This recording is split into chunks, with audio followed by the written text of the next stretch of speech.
नमस्कार साथियों, अगर आप भी एक पेंशनर हैं और पेंशन राशि का लाभ आपको भी प्रतिमाह मिलता आ रहा है, कैटेगरी चाहे कोई सी भी हो, वृद्धा पेंशन, विधवा पेंशन या विकलांग पेंशन, तो आज की इस वीडियो को आप लोग ध्यान से देखिएगा क्योंकि कुछ नई चीज़ें हैं जो आज आपको इस वीडियो में जानने को मिलेंगी। और 10 अगस्त से कौन कौन से 6 नए नियम लागू होने जा रहे हैं उसके बारे में भी आज आपको इस वीडियो में पता चलेगा। तो चलिए बिना किसी देरी के अपनी इस वीडियो को स्टार्ट करते हैं। तो यहाँ पर आप लोग को लेकर के आ चुके हैं सीधे अपने मोबाइल फ़ोन की स्क्रीन पर, और सरकार की सबसे नंबर 1 पर जो अपील है वो ये है कि जो भी अपात्र हैं वो पेंशन अपने आप छोड़ दें।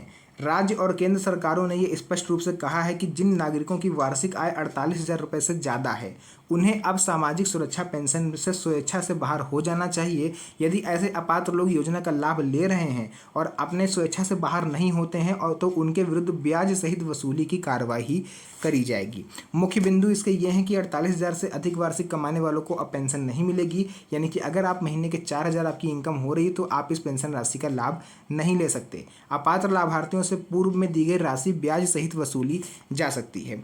दूसरा पॉइंट आ जाता है फेस ई केवाईसी अब अनिवार्य करने जा रही है भारत सरकार। देखिए, राज्य व केंद्र सरकारों ने या सभी विधवा, वृद्धा और विकलांग पेंशन धारकों के लिए फेस ई केवाईसी अनिवार्य कर दिया है। फेस ई केवाईसी के लिए देखिए डॉक्यूमेंट कौन कौन से लगेंगे। अगर आपके पास ये डॉक्यूमेंट हैं तो बढ़िया है, वरना आप इसको बहुत जल्द बनवा लें। आधार कार्ड आपका लगेगा, मोबाइल नंबर आपका लगेगा जो कि आधार से लिंक होना चाहिए। शारीरिक रूप से आपको उपस्थित होना पड़ेगा, अपना फेस दिखाना पड़ेगा वहाँ पर। पंचायत, ब्लॉक या सीएससी केंद्र पर जाकर के आप अपना ई केवाईसी पूरा करा सकते हो। यदि फेस ई केवाईसी नहीं की गई तो संबंधित व्यक्ति की पेंशन अस्थायी रूप से रोक दी जाएगी। थर्ड आ जाता है, देखिए पेंशन के लिए जो 6 नए नियम आए हैं उनके बारे में मैं अब एक एक करके आपको जानकारी देता हूँ। पहला है डिजिटल आधार सत्यापन अब अनिवार्य है। सभी लाभार्थियों का आधार कार्ड मोबाइल नंबर से लिंक होना अनिवार्य है। साथ ही ई केवाईसी अब आपको पूरी करनी होगी। बिना केवाईसी के आपकी जो पेंशन है वो रोकी जाएगी। दूसरा पॉइंट आ जाता है, दूसरा नियम जो है वो डिजिटल जीवन प्रमाण पत्र अब जरूरी, यानी हर पेंशनर को प्रत्येक वर्ष जीवन प्रमाण पत्र यानी डिजिटल लाइफ सर्टिफिकेट अब ऑनलाइन जमा करना होगा। तीसरा पॉइंट आ जाता है वार्षिक आय सत्यापन। लाभार्थियों की वार्षिक आय की पुष्टि की जाएगी। अगर 12,000 रुपये मासिक या उससे अधिक वाली आय वालों को अब अपात्र माना जाएगा। वैसे तो देखिए यहाँ पर बोला जा रहा है कि 4,000 रुपये से ज़्यादा नहीं होनी चाहिए, लेकिन कुछ राज्य ऐसे हैं जो 12,000 रुपये मासिक पर भी आपको पेंशन देने को तैयार हैं। चौथा नियम आ जाता है डीबीटी के माध्यम से बैंक ट्रांसफ़र। अब पेंशन की राशि सीधे बैंक खाते में डीबीटी के माध्यम से भेजी जाएगी। बिचौलियों की भूमिका पूरी तरह से समाप्त हो गई है। नई पात्रता सूची, अब लाभ उन्हीं को मिलेगा जो राज्य या केंद्र सरकार द्वारा नई पात्रता सूची में शामिल हैं। सरकारी नौकरी वालों के माता पिता को पेंशन रोकी जा सकती है। उसके बाद छठा नियम आ जाता है राज्य सरकार 500 रुपये तक अतिरिक्त पेंशन दे सकती हैं अगर उनके पास बजट है। अब राज्य सरकारें यदि चाहें तो 1,500 के स्थान पर 2,000 या 3,500 रुपये तक पेंशन दे सकती हैं। कुछ राज्यों में लागू भी हो चुका है, यानी राज्य चाहें तो 1,500 रुपये पेंशन दे सकते हैं या फिर 3,500 रुपये तक पेंशन वो दे सकते हैं। कितनी राशि मिलेगी अब तक जिन लाभार्थियों को 1,500 रुपये प्रति माह पेंशन मिलती थी उन्हें नए नियमों के अनुसार 3,500 रुपये प्रति माह तक पेंशन मिल सकती है, लेकिन यह इस बात पर आधारित होगा कि वह नियमों के अनुसार पात्र भी हैं या नहीं। पांचवा पॉइंट आ जाता है एलिजिबिलिटी क्राइटेरिया, यानी किसको पेंशन मिलेगी।